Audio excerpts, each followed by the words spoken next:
nutrition is huge because when you have dry macular degeneration, the biggest thing we can do is give your body what it needs to regenerate those photoreceptors every night and while it's repairing itself. And the age-related eye disease study, or AREDS for short, has been done twice, back, I think, in 2002 and 2012. The original study had vitamin C and E, and it had beta carotene, which was then found to cause an increased risk of lung cancer if you were a current smoker or had been a smoker in the last 15 years, which is huge. So beta carotene sometimes in that supplement was not good for people's lungs, and they were taking it for their eyes. But so they changed the formula around when the AREDS 2 study, and instead of beta carotene, they took that out and they put in the lutein and zeaxanthin, which is really important for the photoreceptors, and zinc and copper, which is helps those absorb. And that is the current recommended supplement for someone who has dry macular degeneration to make sure you're getting the right amounts. So if you have a family history of macular degeneration or any of those little yellow bumps in your retina, it might be good to take the vitamins. Otherwise, getting it through a whole food, plant-based diet is enough.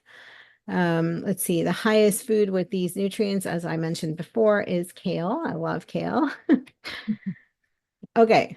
So lutein is a carotenoid. It's found in fruits and vegetables. It's anti-inflammatory. I've got this list of foods here that have lutein and zeaxanthin and the milligrams per 100 milligrams of the food. We've got paprika, sweet potato leaves, dandelion, pepper, turnip greens, cress, spinach, chard, chicory. So all this kale, basil, parsley, collard greens, mustard greens, arugula, peas, lettuce, squash, and egg yolk as a very low amount, but it's on the list. So lutein is anti-inflammatory. So macular degeneration, the last 10 or more years, is actually thought to be an inflammatory disease as well.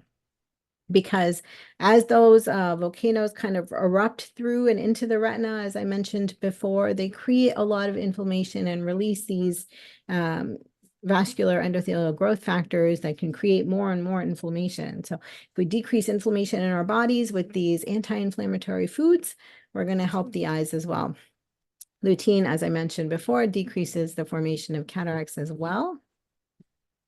If you are deficient in iron, zinc, or protein, it can limit your absorption of the lutein through the food. So you may want to work with your primary care doctor and make sure your iron levels are okay. And that's why zinc is in the supplement to help the absorption of the lutein. And protein, we get enough protein from our veggies, but it is important to have enough so you can absorb the nutrients from your diet. Smoking and alcohol consumption does also inhibit its absorption into your body. So another reason to not smoke or drink alcohol, to get that lutein into your retina.